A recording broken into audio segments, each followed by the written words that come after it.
সবগুলো আমার সবজি বাড়ি ঘর পাখি কি করবো ওরা। খবর চলে গেল দা এই যে এই দেখেন খবর চলে গেল দা এই যে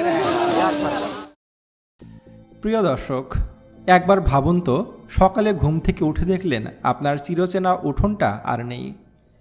যে ঘরে আপনার জন্ম, যেখানে আপনার পূর্বপুরুষরা জীবন কাটিয়েছেন, যেখানে সোনালি ফসল ফলিয়ে আপনার সংসার চলেছে, মাত্র কয়েক মিনিটে সব কিছু নদীর পেটে চলে গেল। একদিকে যমুনার ভয়ঙ্কর গর্জন, অন্যদিকে ঘরহারা মানুষের বুক ফাটা কান্না। ছোট ছোট শিশুরা জানে না আজ রাতে তারা কোথায় ঘুমাবে, কি খাবে। বৃদ্ধ বাবা মা শুধু চেয়ে চেয়ে দেখছেন তাদের জীবনের শেষ সম্বলটুকু কীভাবে নদীর কালো পানিতে তলিয়ে যাচ্ছে। আজ আমরা আপনাদের নিয়ে যাব সিরাজগঞ্জের সেই নদী ভাঙন এলাকায়, যেখানে প্রতিটি মুহূর্ত কাটছে চরম আতঙ্কে ও বিপদের মধ্য দিয়ে। দর্শক, চট্টগ্রাম ও কক্সবাজারের বন্যার মধ্যেই সিরাজগঞ্জে দেখা দিয়েছে ভয়ঙ্কর নদী ভাঙন।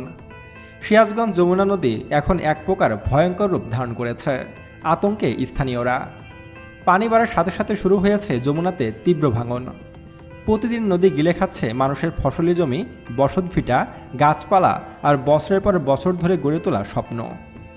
সবচেয়ে বেশি ক্ষতি হয়েছে সিরাজগঞ্জ সদরের চৌহালি, শাহজাদপুর এবং কাজীপুর উপজেলায়। স্থানীয়দের মতে প্রায় 4 থেকে 5 হাজার পরিবার এখন সরাসরি নদী ভাঙনের মুখে পড়েছে।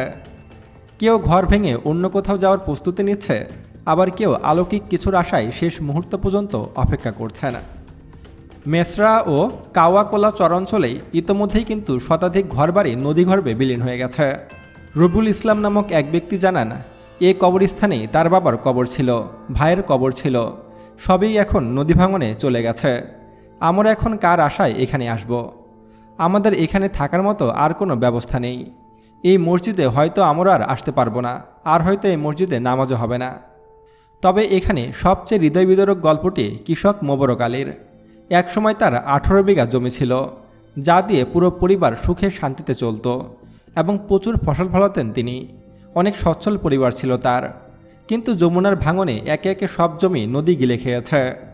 2 বছর আগে অনেক কষ্ট করে চরে আবার একটা ঘর তুলেছিলেন। ভেবেছিলেন এবার হয়তো একটু শান্তিতে থাকবেন, কিন্তু নদী আজ সে ঘরের দরজায় কড়া নাড়ছে। হয়তো এবার এ বাড়িটাও নদী গিলে খাবে। এ সময় মোবারক হোসেন আরও বলেন, এইখানে আমার 18 বিঘা জমি ছিল, সব নদীতে চলে গেছে। 2 বছর আগে আবার ঘর তুলেছিলাম, এখন সেই ঘরও ভাঙনের মুখে। জীবনে 16 বার নদী আমার ঘর ভেঙেছে। একজন মানুষ জীবনে কতবার নতুন করে তৈরি করতে পারে? 16 বার ঘর হারানোর কষ্ট আসলে কোনো ভাষায় প্রকাশ করা সম্ভব নয়। শাহজাদপুরের ধিতপুর আর কুর্শি গ্রামও এখন প্রায় শেষের পথে। মানুষের রাতের আধারে ঘরের টিন, কাঠ, দরজা জানালা খুলে নিয়ে নিরাপদ জায়গায় সরিয়ে নিচ্ছে।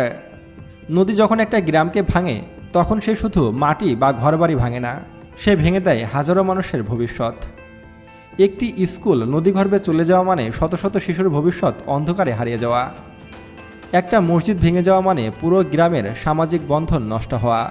আর একটা বাজার নদীতে চলে যাওয়া মানে শত শত মানুষের উপার্জনের পথ বন্ধ হয়ে যাওয়া। আজ এই নির্মম বাস্তবতার মুখোমুখি সিরাজগঞ্জের হাজারো পরিবার। পানি উন্নয়ন বোর্ডের তথ্য অনুযায়ী যমুনা নদীর পানি দিন দিন বাড়ছে। হার্ট পয়েন্ট এবং কাজীপুরের মেগা হাইট পয়েন্টে পানি কয়েক সেন্টিমিটার করে বৃদ্ধি পেয়েছে। বর্তমানে পানি বিপদসীমার উপর দিয়ে প্রবাহিত হচ্ছে।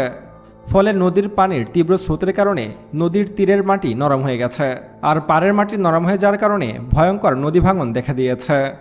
যদিও জরুরি ভিত্তিতে নদীর কিছু কিছু জায়গায় জিও ব্যাগ ফেলে ভাঙন ঠেকানোর চেষ্টা করা হচ্ছে, তবে স্থানীয় মানুষের দাবি এ সাময়িক ব্যবস্থা কোনো কাজে আসবে না। তাদের প্রয়োজন স্থায়ী বাঁধ এবং নদী শাসনের প্রকল্প। তা না হলে প্রতি বছর বর্ষা এলেই তাদের এই নরকীয় যন্ত্রণা সহ্য করতে হয়। ঘরহারা এই মানুষগুলো কোনো বিলাসিতা চায় না।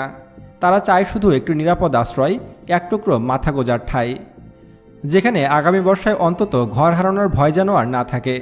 সরকার বারবার আশ্বাস দিলেও সরকার আসলে তেমন কোনো উন্নয়নই করেনি এই নদীর ভাঙন ঠেকানোর জন্য। প্রিয় দর্শক, নদী ভাঙনের চেয়ে বন্যা হাজার গুণে ভালো, কারণ বন্যা আসলে ঘরবাড়ি ডুবে যায়, তখন মানুষ নিরাপদ আশ্রয় নেয়। তখন হয়তো সাময়িক ক্ষতি হয়, তারপর 7 দিন হোক বা 2 সপ্তাহ পরে হোক বা 20 দিন পরে হোক, তখন কিন্তু বন্যার পানি আবারও নেমে যায়। তখন তারা ঘরবাড়ি পরিষ্কার পরিচ্ছন্ন করে আবারও বসবাস করতে পারে। কিন্তু নদী ভাঙন খুবই ভয়ঙ্কর একটি জিনিস। এটি মানুষকে একদম নিঃস্ব করে দেয়। ঘর বাড়ি জায়গা জমি কোনো কিছুই অবশিষ্ট থাকে না। বন্ধুরা, আপনারা যারা আমাদের এই ভিডিওটি দেখছেন, আপনি বর্তমানে কোন জেলা থেকে আমাদের এই ভিডিওটি দেখছেন এবং আপনার এলাকার বন্যার অবস্থা কী বা নদী ভাঙনের অবস্থা কী তা অবশ্যই কিন্তু আমাদেরকে কমেন্টে জানাবেন। এবং আরও এমন ভিডিও পেতে এখনই আমাদের ইউটিউব চ্যানেল সায়েন্স ভিডিওকে সাবস্ক্রাইব করুন এবং পাশে আসা বেল বাটনে ক্লিক করুন। তো দেখা হচ্ছে পরবর্তী ভিডিওতে। আল্লাহ হাফেজ।